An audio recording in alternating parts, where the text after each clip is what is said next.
always loved thunderstorms and seeing how the rain like just blew the trees.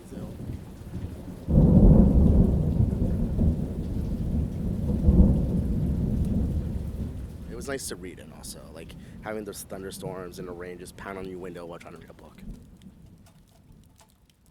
I hear that this is the rainiest April we've had in, like, I don't know, since like 100 years ago or something.